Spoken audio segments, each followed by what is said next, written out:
என் அன்பு சகோதர சகோதரிகளே, நமது கடவுளும் உலக இரட்சகரும் ஆகிய இயேசு கிறிஸ்துவின் ஈடு இணையற்ற வல்லமுள்ள நாமத்தினாலே உங்கள் ஒவ்வொருக்கும் அன்பான வாழ்த்துக்கள் நான் தெரிவித்துக் கொள்கிறேன்.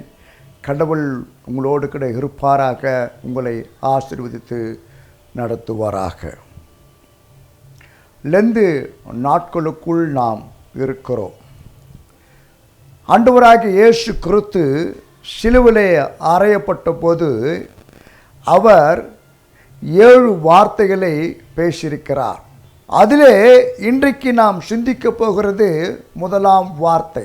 லூக்கா எழுதின சுவிசேஷம் 23ஆம் அதிகாரம் 34ஆம் வசனம் இப்படியாய் சொல்லுகிறது.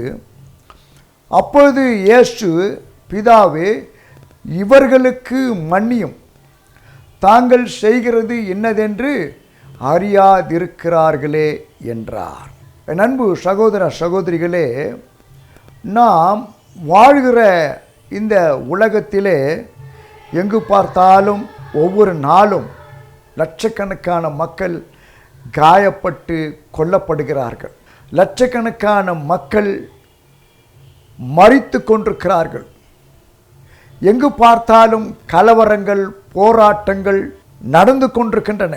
எங்குமே ஒரு அமைதி இல்லாத சூழ்நிலை, ஒற்றுமையில்லாத ஒரு நிலைமை காணப்படுகிறது. நாம் ஒவ்வொரு நாளும் பார்க்கிறோம். இவை எல்லாவற்றுக்கும் என்ன காரணம் அப்படி என்று நாம் யோசித்து பார்ப்போமானால், ஒவ்வொரு மனிதனும் தன்னுடைய சக மனிதனை அல்லது அயலானை இன்னும் மன்னிக்காத அந்த நிலைமையை கற்றுக்கொள்ளாததுதான், இன்னும் அறிந்து கொள்ளாததுதான், இன்னும் புரிந்து கொள்ளாததுதான், இன்னும் தெரிந்து கொள்ளாததுதான், மன்னிக்க முன் வராததுதான் இதற்கு காரணம். மன்னிப்பு என்றால் என்ன? What is mean by forgiveness? மன்னிப்பு, இதற்கு என்ன அர்த்தம்? விட்டு விடுதல். அதாவது தவறு செய்த ஒருவருக்கு இறங்கி தண்டிக்கப்படாமல் விட்டு விடுதல். ஆங்கிலத்தில் ரெமிட் என்று சொல்வார்கள், லெட் ஆஃப்.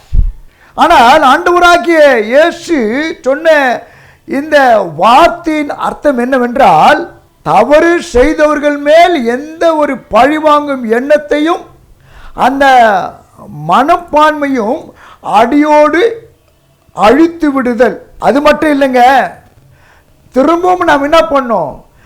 அவர்களிடத்தில் போய் அன்பு பாராட்டி அவரோடு கூட அல்லது அந்த நபரோடு கூட அல்லது அவர்களோடு கூட முன்பு இருந்ததை காட்டிலும் பல மடங்கு அன்பு செலுத்தி அந்த அன்பின் உறவை நாம் வைத்து கொள்ள வேண்டும். இதுதான் ஆண்டவராக இயேசு கிறிஸ்து இந்த மன்னிப்பை குறித்து நமக்கு உணர்த்துகிற ஒரு காரியம். ஒரு பழமொழி உண்டு, அதாவது திறமை உன்னை உயர்ந்த நிலைக்கு அல்லது ஒரு உயர்ந்த இடத்துக்கு கொண்டு போகும். ஆனால் நம்முடைய வாழ்க்கையிலே காணப்படுகிற அந்த சுவாபங்கள் தான் அந்த இடத்திலே அல்லது அந்த நிலையிலே நம்மை நிலையாக நிற்க வைக்கும். இயேசு கிறிஸ்து இந்த வார்த்தையை சிலுவையில் சொன்னபோது அந்த வசனம் எப்படி ஆரம்பிக்கிறது? அப்பொழுது. அப்போ அந்த வார்த்தையிலே நாம் நன்றாக அறிந்து கொள்ள வேண்டும். அதற்கு முன்பதாக நிறைய சம்பவங்கள் இயேசு கிறிஸ்துக்கு நடைபெற்றிருக்கிறது, நேர்ந்திருக்கிறது, நடந்திருக்கிறது. அவைகளுக்கு பின்பாக தான் இயேசு கிறிஸ்து இந்த வார்த்தையை அல்லது இந்த ஜெபத்தை அவர் செய்கிறார். அப்படி என்றால் அவர் இந்த வார்த்தையை அவர் சொல்லும்போது அவர் எந்த நிலைமையில் இருந்தார்? மிகவும் சிறுமைப்படுத்தப்பட்ட நிலையில் இருந்தார். சரீரத்திலே மிகவும் பலவீனப்பட்ட நிலைமையிலே இருந்தார். அது மட்டுமில்லை, அவருடைய ஆத்துமாவிலும் சரீரத்திலும் வேதனைக்குள்ளாய் அவர் காணப்பட்டார். ஆனாலும் இப்படிப்பட்ட ஒரு சூழ்நிலையிலே ஆண்டவராக இயேசு கிறிஸ்து இருந்த போது கூட அவர் செய்த இந்த ஜெபத்தின் மூலமாக இன்று கோடிக்கணக்கான மக்கள் தங்களுடைய பாவத்திலிருந்தும் அடிமைத்தனத்திலிருந்தும் சாபத்திலிருந்தும் விடுதலையாக்கப்பட்டிருக்கிறார்கள். மன்னிக்கப்பட்டிருக்கிறார்கள், மன்னிப்பை பெற்றிருக்கிறார்கள். அப்படி என்றால் இயேசுவை நம்பிக்கொண்டிருக்கிற நாமும் கூட இயேசுவை போல இந்த மன்னிப்பின் சுவாபத்தினால் நாம் நிறைந்திருக்கும் போது அல்லது மன்னிக்கும் போது என்ன நடக்கிறது? நாமும் கோடிக்கணக்கான மக்கள் பாவ மன்னிப்பை பெற்றுக்கொள்வதற்கு அல்லது விடுதலை ஆக்கப்பதற்கு நாம் உதவியாக இருக்க முடியும் என்பதில் எந்த விதமான சந்தேகமும் இல்லை. என் அன்பு சகோதர சகோதரிகளே, மன்னிப்பு என்பது ஒரு மனிதனுடைய வாழ்க்கையில் மிகவும் முக்கியமான ஒரு காரியம். இந்த மன்னிப்பின் தேவை என்ன? கடவுள் இந்த மனு குலத்திற்கு முதலாவது தேவை என்று அறிந்து கொடுப்பது என்ன தெரியுங்களா? இந்த மன்னிப்பு தான். அதுதான் இந்த மனு குலத்திற்கு அவர் முதலாவதாக கொடுக்க விரும்புகிற ஒரு ஆசீர்வாதமும் நன்மையுமாகும். இதுதான் ஒரு மனிதனுடைய வாழ்க்கையிலே அவசியம் என்பதை ஆண்டவராக இயேசு கிறிஸ்து அறிந்திருக்கிறார். ஆகவேதான் வேதம் சொல்லுகிறது, யோவான் 3ஆம் அதிகாரம் 16ஆம் வசனத்திலே, பிதாவானவர் தம்முடைய சொந்த குமாரனை இந்த உலகத்திற்கு அனுப்பி சிலுவையிலே அறைய ஒப்பு கொடுத்து மரிக்க செய்தார். இயேசு கிறிஸ்து இந்த சிலுவையிலே சிந்தின அந்த விலையேற பெற்ற இரத்தத்தினாலே தான் நமக்கு பாவ மன்னிப்பாக மீட்பு உண்டாயிருக்கிறது. இதை தான் நாம் வேதத்தில் வாசிக்கிறோம். 1 யோவான் 1ஆம் அதிகாரம் 7ஆம் வசனத்திலும், எபேசியர் 1ஆம் அதிகாரம் 7ஆம் வசனத்திலும், கொலோசியர் 1ஆம் அதிகாரம் 14ஆம் வசனத்திலும். அது மட்டுமல்ல, சங்கீதம் 103 3ஆம் வசனம் இப்படியா சொல்லுகிறது, அவர் நம்முடைய அக்கிரமங்கள் எல்லாம் மன்னித்து என்று சொல்லி. என் அன்பு சகோதர சகோதரிகளே, அப்படி என்றால் மன்னிப்பு நம்முடைய வாழ்க்கையில் எவ்வளவு ஒரு உன்னதமான ஒரு காரியம். மன்னிப்பு என்பதற்கான கிரேக்க வார்த்தை கூட ஒரு உண்டு. அது என்ன? விடுதலையாக்குதல். அப்போ நாம் நமக்கு விரோதமாய் தவறு செய்தவர்களை நாம் மன்னிக்கும் போது என்ன நடக்கிறது? நாம் அவர்களை விடுதலையாக்குகிறோம். அது மட்டுமில்ல, மன்னிப்பதன் மூலமாக நாமும் விடுதலையாக்கப்படுகிறோம், நம்மையும் விடுதலையாக்கி கொள்கிறோம். ரொம்ப முக்கியம். அதனால தான் இந்த மன்னிப்பு ரொம்ப முக்கியம். மன்னிக்கும் போது நமக்கு விரோதமாய் தவறு செய்தவர்களை, குற்றம் செய்தவர்களை நாம் மன்னிக்கும் போது என்ன நடக்கிறது? நாம் அவர்களை விடுதலையாக்குகிறோம். அது மட்டுமல்ல, மன்னிப்பதன் மூலமாக நாமும் நம்மை விடுதலையாக்கி கொள்ளுகிறோம். நீங்க யோசித்து பாருங்களேன், மன்னிக்காம இருந்து பாருங்க, அவங்களுக்கும் என்ன ஆகுனாக்கா பலவிதமான போராட்டங்கள் இருக்கும். அதாவது அவங்க நமக்கு விரோதமாக ஏதாவது செய்துட்டாங்க, சொல்லிட்டாங்க, கேவலமாக பேசிட்டாங்க, அவமானப்படுத்திட்டாங்கனாக்கா அவங்களுக்கும் அது எப்படி இருக்குன்னு தெரியுங்களா? போராட்டமாக இருக்கும், கலக்கமாக இருக்கும், வேதனையாக இருக்கும், ஒன்றுமே செய்ய முடியாத ஒரு மனநிலை மாறி இருக்கும். ஆனால் அப்படிப்பட்டவர்களை நாம் மன்னிக்காமல் இருந்தோம்னாக்கா நமக்கும் அவர்கள் மீது ஒரு கசப்பு வரும், ஒரு வைராக்கியம் வரும், ஒரு கோபம் வரும், எரிச்சல் வரும், கசப்பு வரும். ஆனால் அவைகளை விட்டு நாம் அவர்களை மன்னிக்கும் போது என்ன நடக்கிறது? அவர்களுக்கு அது சந்தோஷமாய் மாறுகிறது, அவர்களுக்கு அது ஒரு விடுதலை கொடுக்கிறது.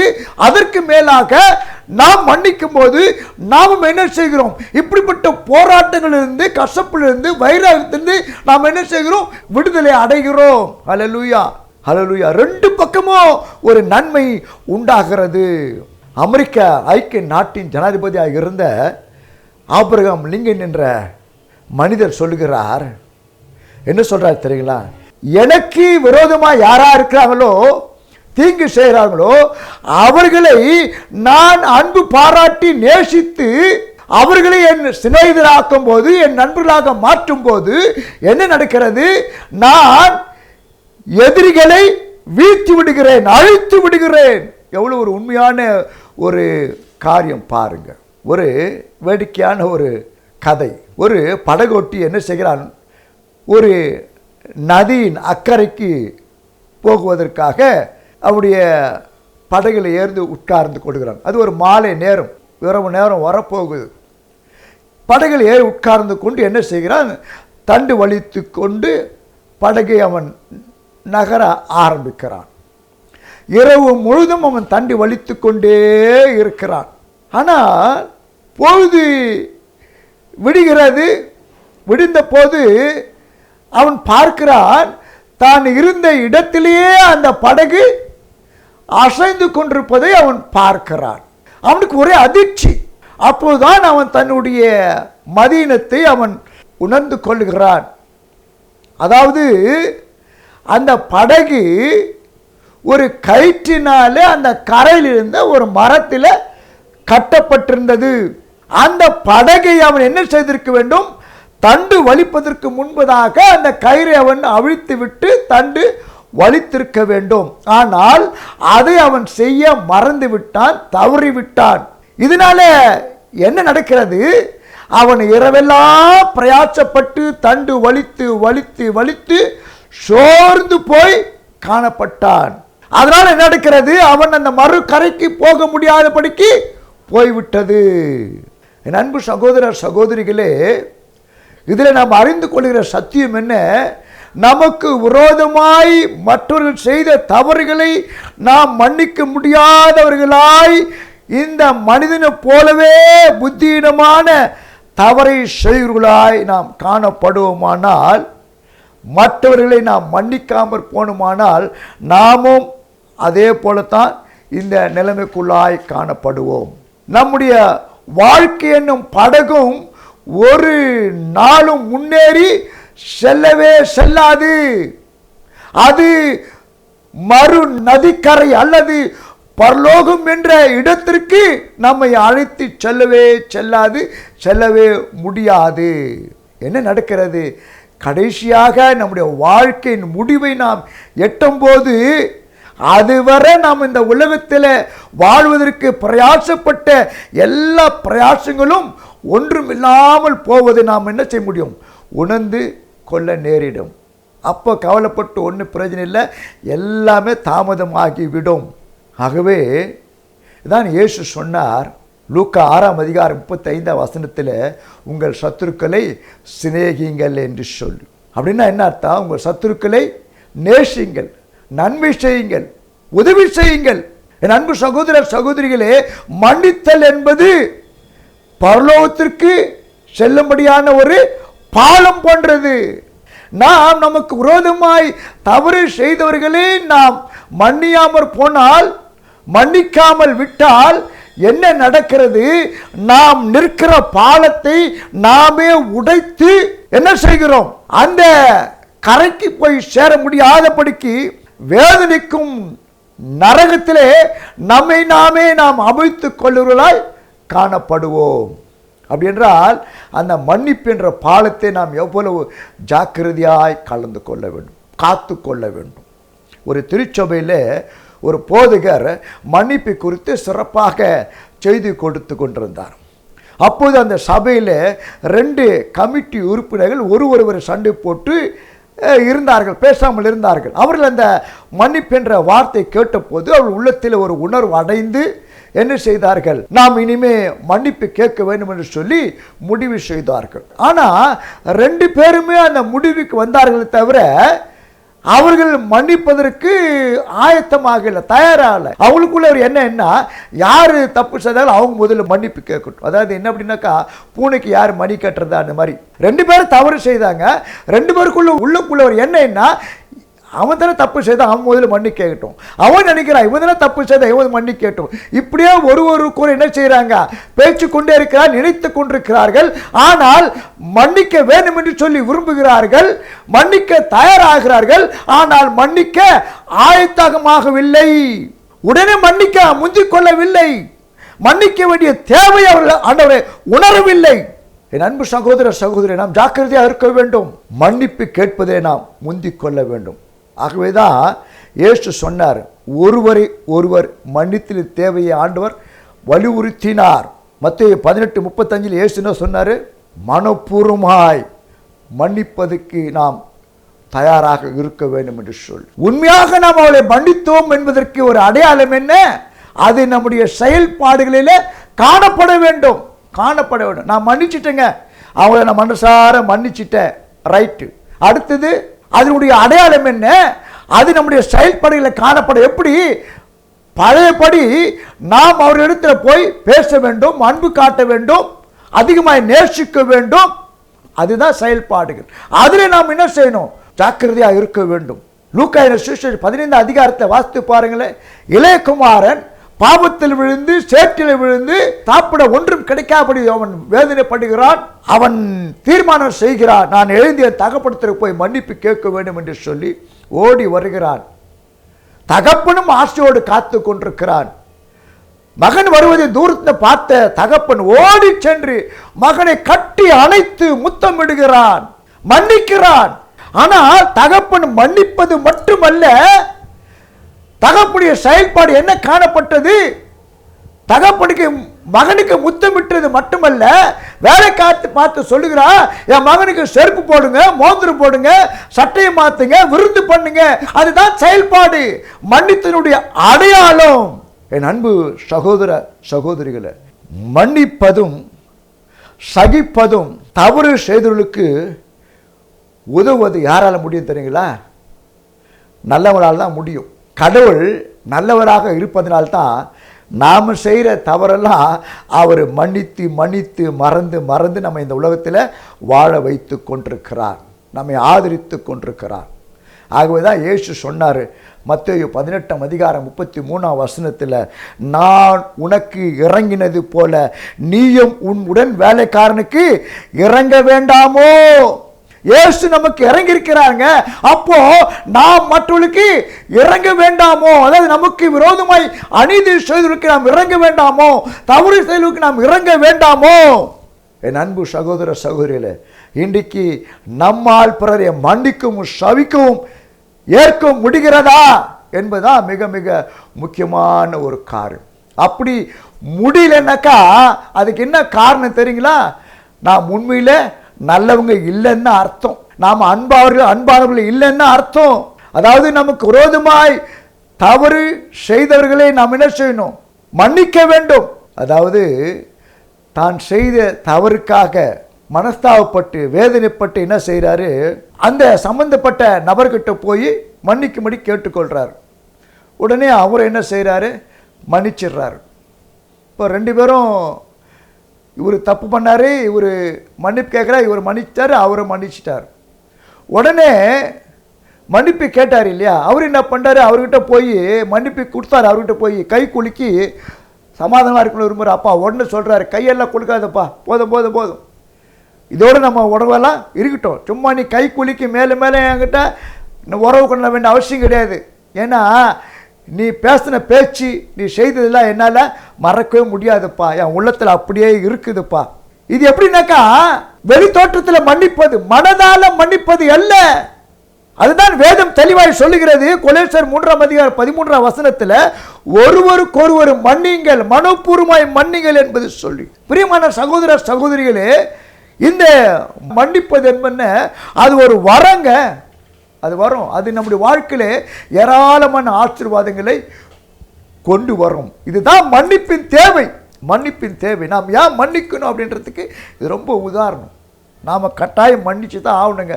மன்னிக்கலைன்னா நாம் இந்த உலகத்தில் வாழ்வது வீண், பரலோகத்துக்கு போகவே முடியாது. நாம் ஏன் மன்னிக்க வேண்டும்? அது கடவுளுடைய கட்டளைங்க. எபேசியர் 4:32 என்ன சொல்லப்பட்டிருக்கிறது?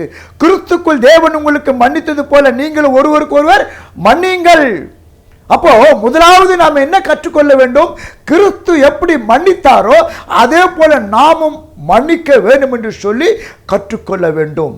அதாவது மற்றவங்க நமக்கு செய்த தீமை அல்லது ஒரு பாதிப்பு நம்ம வாழ்க்கையில் ஏற்படுத்தும். அதனால் நமக்கு பல மனதில் கசப்பு, வைராக்கியம், இல்லை கோபம், பழிவாங்க உணர்வு எல்லாம் ஏற்படுவது இயற்கைதான், இயற்கைதான்.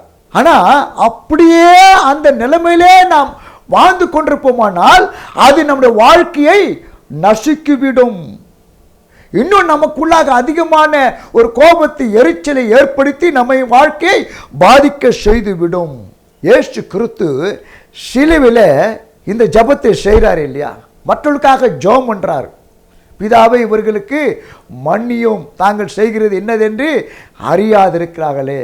அப்படின்னா அவரை சிலுவையில் அடிச்சாங்கல்ல, காயப்படுத்தினாங்கல்ல, பரியாசம் பண்ணாங்கல்ல, கேலியா பேசினாங்கல்ல, சவுக்கால அடிச்சாங்கல்ல, முள்முடி சூட்டினாங்கல்ல, இவங்கெல்லாம் போய் இயேசுகிட்ட எங்களை மன்னியும் மன்னியும்னு கேட்டாங்களா?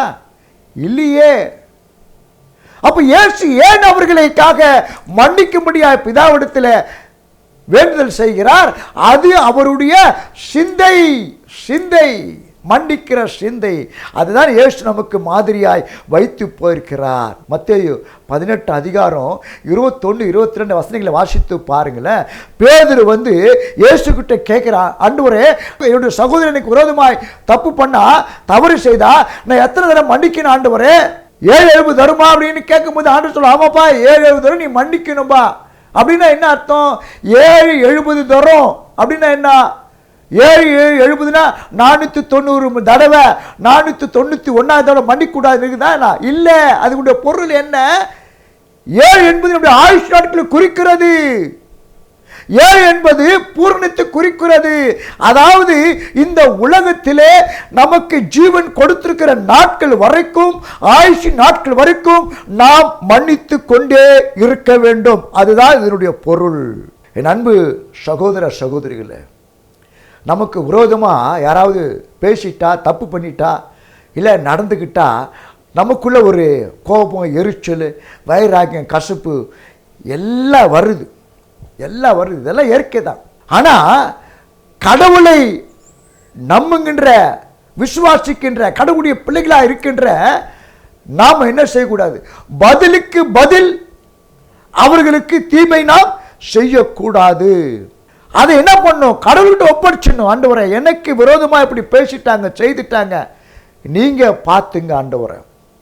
அதுக்காக ஆண்டவர்கிட்ட, ஆண்டவரை என்னை இப்படியெல்லாம் பேசிட்டா, நீங்கள் அவனை தண்டிங்க, அவனை ஏதாவது பண்ணுங்க அப்படின்னு கேட்கறது இல்லை, எதிர்பார்க்கிறது இல்லை, எதிர்பார்ப்பது அல்ல. அதை அவர் பார்த்துக்குவார். நம்ம வேலை என்ன? அவர்கிட்ட சொல்லி விட்டுணும், அவ்வளோதான். அதை விட்டுட்டு கடவுள்கிட்ட சொல்லிட்டுமே அவர் அவங்களுக்கு என்ன செய்ய போறாரு அப்படின்னு எதிர்பார்த்து கொண்டிருப்பது இல்லை, இல்லை. நாம் ஆண்டவரிடத்திலே அதை சொல்லிவிட்ட பிறகு, ஆண்டவரே நான் மன்னித்து விட்டு, நீங்க அவரை பொறுப்படுத்தி கொள்ளுங்க, நீங்க அந்த சகோதரர் கூட பேச்சுன்னு சொல்லி விட்டுட்டா போதும். அவர் என்ன செய்வார்? அதை அவர் பார்த்து கொள்வார். ஒருவேளை நமக்கு அது அவமானமாக இருந்தால், அதே இடத்தில் ஆண்டவர் நம்மை அந்த அவமானத்தை போக்கி சாட்சியாய் நிறுத்துவார், நம்மை கனப்படுத்துவார். ஆகவே மன்னிப்பது நமது கடமை, கடமை. அந்த மன்னிக்கிற குணத்தை தான் ஆண்டவராக இயேசு கிறிஸ்து நம்முடைய வாழ்க்கையில் எதிர்பார்க்கின்றார். ஒரு உண்மை சம்பவத்தை நான் சொல்ல ஆசைப்படுகிறேன். 1999 நியூயார்க்கில் நடந்த ஒரு சம்பவம். ஒரு சகோதரி கேன்சர் வியாதினால் பாதிக்கப்பட்டு மருத்துவமனையில் இருக்கிறாள். டாக்டர் சொல்லிட்டாங்க, அம்மா நீங்கள் சீக்கிரமாக இன்னும் ஒரு வாரத்தில் மறித்து விடுவீர்கள், உங்கள் வியாதி முத்தி போச்சுன்னு சொல்லிட்டு. அப்போது அந்த இரவில் அவளுக்கு 2 பையன்கள், மூத்த மகன் இளைய மகன் வருகிறாங்க. அப்போ அதில் பிள்ளைகிட்ட அந்த அம்மா சொல்கிறாங்க, என் பிள்ளைகளை டாக்டர் இப்படி சொல்லி போட்டார், என் கேன்சர் வியாதி முற்றி போய்விட்டது, நான் சீக்கிரமாய் மறிக்கப் போகிறேன் என்று சொல்லி. அப்போது மூத்த மகன் அவன் அந்த இடத்துல ஓய்வு நாள் பள்ளியில் சென்றபடியினால் அங்கே கற்றுக்கொண்ட ஒரு வேத பகுதியை அம்மாவுக்கு சொல்கிறான். அது என்ன? மார்க்கு 11:24 அம்மாமா எனக்கு இந்த வசனத்தை சொல்லி கொடுத்தாங்க, நீங்களே இந்த வசனத்தை பிடித்து கொண்டு ஜெபம் பண்ணுங்க. அது என்ன வசனம்? நீங்கள் ஜெபம் பண்ணும்போது எவைகளை கேட்டுக்கொள்வீர்களோ அவைகளை பெற்றுக் கொள்வோம் என்று விசுவாசிங்கள், அப்போது அவைகள் உங்களுக்கு உண்டாகும். அம்மா நீங்கள் இந்த வசனத்தை நீங்கள் பிடிச்சு கொண்டு கடவுள்கிட்ட கேளுங்க, உங்களுக்கு அது கட்டாயம் கிடைக்கும், உங்க வியாதி சுகமாகும் என்று சொல்லி. அதுவரை வேதத்தை படிக்காத அந்த சகோதரி அன்று இரவிலே அந்த வசனத்தை வேதத்திலிருந்து முதல் முறையாக வாசிக்க ஆரம்பிக்கிறார்கள். அப்படி வாசிக்கும் போது அடுத்த வசனத்தையும் அவர்கள் வாசிக்கும்படியாக தூண்டப்படுகிறார்கள். அதாவது 25 வசனம். அந்த வசனம் என்ன சொல்லப்பட்டிருக்கிறது? நீங்கள் நின்று ஜெபம் பண்ணும்போது ஒருவன் பேரில் உங்களுக்கு யாதொரு குறை உண்டாகுமானால் பரலோகத்திருக்கிற உங்கள் பிதா உங்கள் தப்பிதங்களை உங்களுக்கு மன்னிக்கும்படி அந்த குறையை அவனுக்கு மன்னிங்கள். அப்ப இந்த வசனத்தை அந்த சகோதரி வாசித்த உடனே அவருக்குள்ளாக ஒரு குற்ற உணர்வு வருகிறது. என்ன குற்ற உணர்வு? அதுவரை அந்த சகோதரி தன்னுடைய உறவினர்களை அவர்கள் மன்னிக்காமல் இருந்தாங்க. ஏன்னா அவர்கள் உறவினர்கள் இந்த சகோதரிக்கு விரோதமாக பல தீமைகளை செய்தார்கள், எதிரான காரியங்களை செய்தார்கள், மோசமாய் நடத்தினார்கள். ஆனால் நேராக பார்க்கும்போது சகோதரி ரொம்ப அன்பாக இருக்கிற மாதிரி நடிப்பாங்க. ஆனால் அவங்கள பார்க்கும்போது எங்கள் உள்ளத்தில் ஒரு பயங்கர கோபம் வரும். அவங்கள கொண்டுடலாமா, அழிச்சிடலாமா அப்படின்னு ஒரு கோப எரிச்சலோடு அவங்க வாழ்ந்து கொண்டிருந்தார்கள். அவர்களை மன்னிக்க முடியாமல் இவர்கள் வாழ்ந்து கொண்டிருந்தார்கள். அப்போ எப்போ இந்த வசனத்தை இவங்களை வாசித்தாங்களோ அப்போது இவர்கள் உள்ளத்தில் குத்தப்பட்டவர்களாய் அந்த வசனங்களோடு பேச ஆரம்பித்தது. இவர்கள் தீர்மானம் செய்தார்கள், நானும் என் உறவினர்களை மன்னிக்க வேண்டும் என்று சொல்லி என்ன செய்கிறார்கள்? அன்று இரவிலே அந்த படுக்கையிலே படுத்த படுக்கையிலே ஆண்டவரை நோக்கி ஜெபிக்கிறாங்க. ஆண்டவரே, இதுவரை நான் என் உறவினர்களை மன்னிக்கல, கேவலமா பேசினேன், தப்பா பேசினேன், தப்பா யோசித்தேன், கொலை பண்ணணும்னு நினைச்சேன், இப்படியெல்லாம் நான் இருந்தேன். ஆனா இன்னைக்கு நான் அவர்களை மனதார மன்னிக்க விரும்புகிற ஆண்டவரே, நீங்க எனக்கு அவர்களை மன்னிக்க முடியாத கிருபை எனக்கு தாங்க ஆண்டவரே என்று சொல்லி அழுது கண்ணீர் விட்டு ஜெபிக்க ஆரம்பித்தார்கள். ஜெபம் முடிந்தது. அவர்களுக்குள்ளாய் ஒரு பெரிய சந்தோஷம் வந்தது. என்ன நடக்கிறது? அன்று இரவு பல ஆண்டுகளாக இந்த வியாதினால் வேதனைப்பட்ட அவர்கள் தூங்க முடியாத நிலைமையில் இருந்த அவர்கள் இன்று ஒரு குழந்தை போல தூங்க ஆரம்பித்தார்கள். காலையில் எழுந்திருக்கும் போது அவர் சரீரத்தில் ஒரு புது பலன், ஒரு புது உற்சாகம் இருப்பதை பார்த்தார்கள். அவர்களாகவே படுக்கையில் எழுந்தார்கள். நேராக மருத்துவரை தேடி சென்றார்கள். டாக்டர், என்ன டெஸ்ட் பண்ணி பாருங்க, come on test me, I am all right. Doctor check பண்ணி பார்க்கிறாரு, அந்த கேன்சர் வியாதியே இல்லைங்க, பூரண சுகம் அடைந்திருக்கிறார்கள். டாக்டர் ஆச்சரியப்பட்டார், how it can happen? இது எப்படி நடந்திருக்கும்? என் அன்பு சகோதர சகோதரிகளே, அந்த சகோதரி மார்க் 11:24 வார்த்தைகளை தவிர அதை வச்சு தன்னுடைய கேன்சர் வியாதி சுகமாகணும்னு ஜபிக்கல. என்ன ஜெபம் பண்ணாங்க? தனக்கு விரோதமாய் செய்த தவறுகளை செய்த, குற்றங்களை செய்த, கேவலமாக பேசின, அவமானப்படுத்தின உறவினர்களை மன்னிக்கும்படியாக கிருபையை கேட்டு ஜபித்தார்கள். தேவன் அந்த ஜபத்தை கேட்டு அவர்களுக்கு மன்னிக்க முடியாத கிருபை கொடுத்தார்கள். அவர்களை மன்னித்தார்கள். அவருடைய கேன்சர் வியாதி சுகமாயிற்று. ஹல்லேலூயா. நம்மால பிறரை மன்னிக்க முடியாவிட்டா நாம் என்ன செய்யறோம் தெரியுமா? மற்றவர்களை உள்ளத்தை காட்டிலும் நம்முடைய வாழ்க்கையில் பெரிய பாவம் இருக்கிறது நாம் அறிந்து கொள்ள வேண்டும். நாம் பிறரை மன்னிக்க தவறினா அல்லது மறுத்து விட்டா என்ன செய்வான்? பிசாசானவன் அதை தனக்கு சாதகமாக பயன்படுத்திக் கொள்வான். அதுதான் 2 கொரிந்தியர் 2:10-11 பவுல் சொல்றார் பாருங்க. எவனுக்கு நீங்கள் மன்னிக்கிறீர்களோ அவனுக்கு நான் மன்னிக்கிறேன், மேலும் எதை நான் மன்னித்திருக்கிறேனோ அதை உங்கள் நிமித்தம் கிறிஸ்துவுடைய சன்னிதானத்தில் மன்னித்திருக்கிறேன். ஏன் தெரியுமா? அடுத்த வசனம் தெளிவாய் சொல்லுகிறது, சாத்தானாலே நாம் மோசம் போகாதபடிக்கு அப்படி செய்தேன். ஏன்னா அவனுடைய தந்திரங்கள் நமக்கு தெரியாதவைகள் அல்ல. என் அன்பு சகோதர சகோதரிகளே, இந்த இடத்துல பவுல் குறிப்பிடுகிற வார்த்தை என்ன? சாத்தானாலே என்ற வார்த்தையை நாம் நன்றாக கவனிக்க வேண்டும்.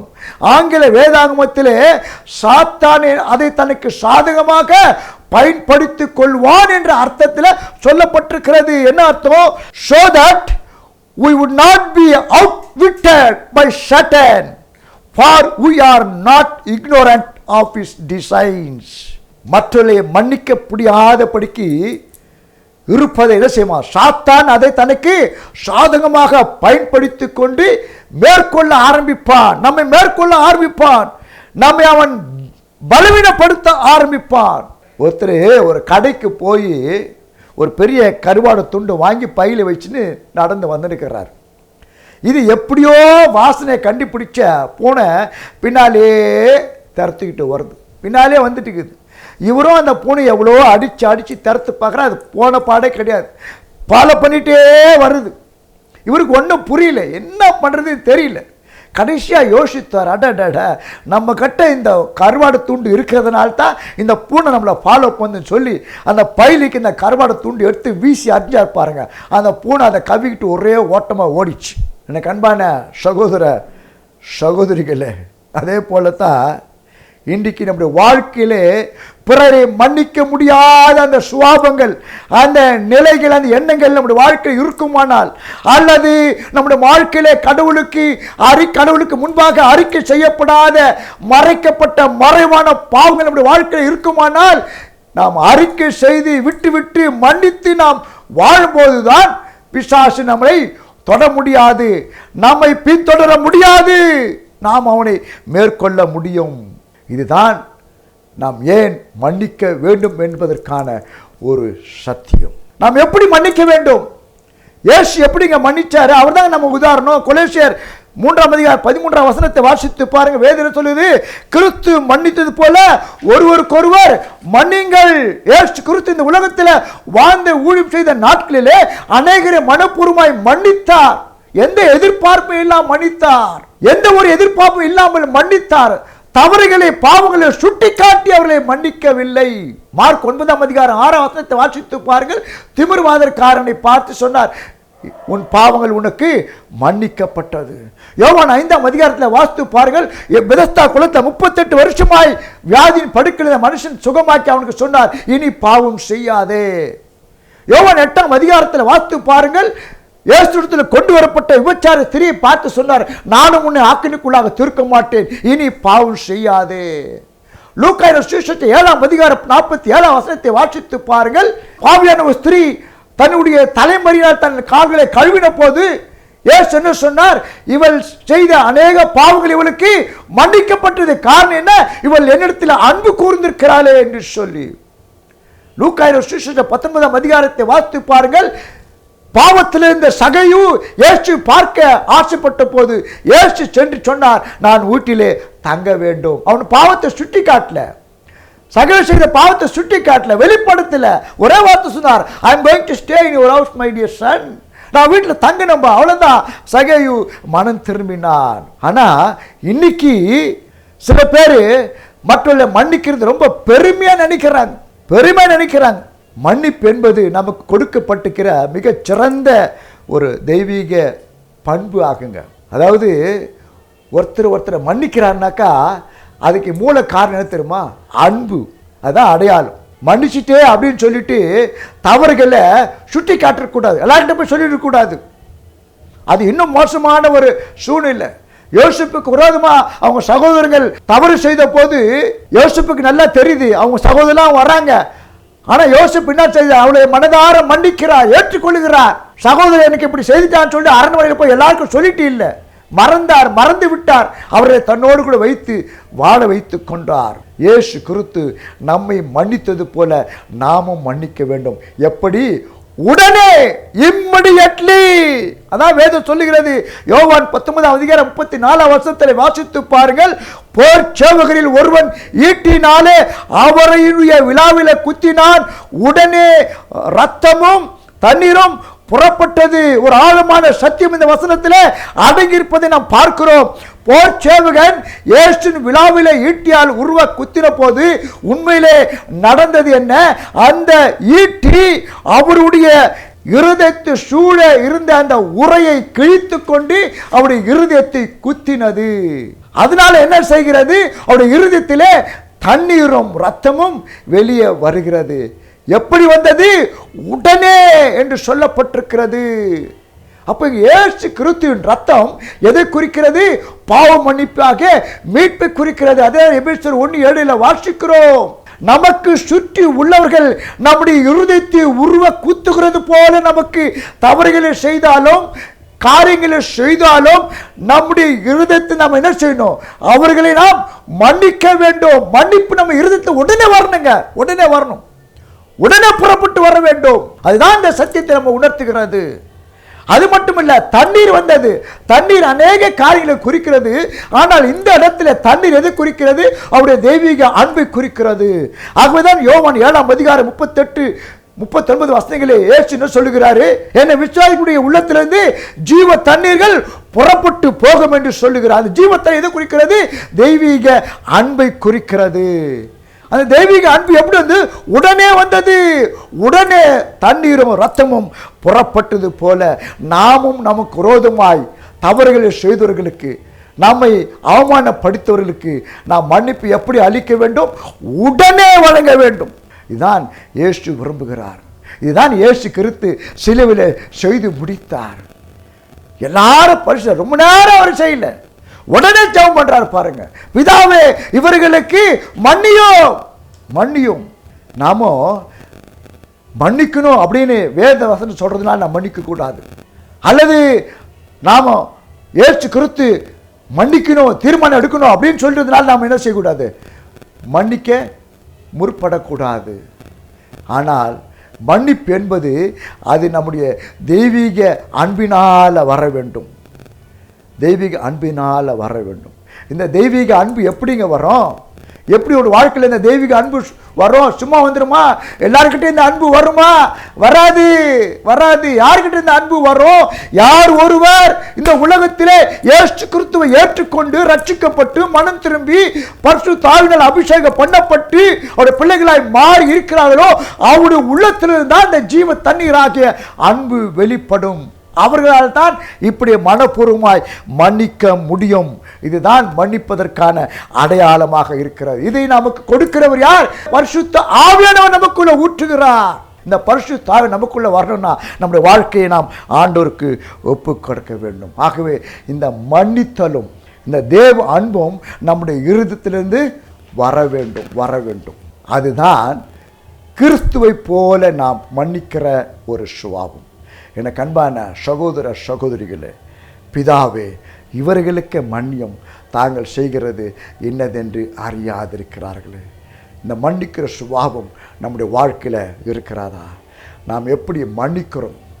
யாரை எப்படி மன்னிக்கிறோம்? மனப்பூர்வமாய் மன்னிக்கிறோமா? இருதயத்தின் ஆழத்திலிருந்து மன்னிக்கிறோமா? நாம் நம்மை பரிசோதித்து பார்த்து ஆராய்ந்து பார்த்து இந்த நாளில் நம்மை ஒப்பு கொடுப்போம். மன்னிக்காமல் நாம் இருக்கவே கூடாது. மன்னிக்கிற சிந்தை நமக்குள்ளே எப்போது இருந்து கொண்டே இருக்க வேண்டும்.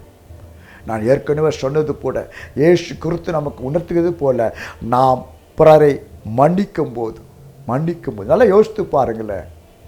நாம் மற்றவர்களை மன்னிக்க தவறுகிறோமே, கடவுள் நம்ம எவ்வளவாய் மன்னித்து நம்ம ஏற்றுக்கொண்டிருக்கிறார். மன்னிப்பு ஏற்றுக்கொண்டிருக்கிறாருங்க. நாம் மன்னிப்பதற்கு என்ன தகுதி நம்ம கிட்ட இருக்குது? ஆனால் கடவுள் நம்மை மன்னிக்கிற ஒவ்வொரு நாள் நம்மை மன்னித்து மன்னித்து மன்னித்து ஏற்றுக்கொள்கிறாரு. அப்படின்னா நமக்கு விரோதமாய் காரியங்களை செய்து மன்னிப்பது எவ்வளோ அவசியம். நாம் நினைக்கிற இவ்வளோ என்ன அவமானப்படுத்திட்டாங்கல்ல, இயேசு கிறிஸ்து படாத அவமானமா நமக்கு அவமானம்? இயேசு கிறிஸ்து அனுபவிக்காத நிந்தையா, வேதனையா, தவிப்பா, சஞ்சலமா நமக்கு இல்லையே. அப்ப இயேசு மன்னித்தது போல நாமும் மன்னிக்க வேண்டும். இயேசு கிறிஸ்து அத்தனை கோடி ஜனங்களுக்கு மன்னிப்பி கொடுத்ததனால்தான் அவர்கள் விடுதலை ஆக்கப்பட்டார்கள். நாமும் இயேசு கிறிஸ்துவை போல நமக்கு விரோதமாய் எதிராய் பேசுகிறவர்களுக்கு, நமக்கு எதிராக நம்மை அவமானப்படுத்துறவங்களுக்கு நாம் மன்னிக்கும் போது நாம் அவர்களை விடுதலை ஆக்குறோம். நாமும் விடுதலை ஆக்கப்படுகிறோம், விடுதலை ஆகிறோம். ஒப்பு கொடுப்போம், அர்ப்பணிப்போம், மன்னிப்போம், மறப்போம். இயேசு சிந்தையால் நிரம்பியிருப்போம். இயேசுவை போல மன்னிப்போம். கடவுள் நமக்கு உதவி செய்வார். கடவுள் உங்களை ஆசீர்வதிப்பாராக. ஆமென்.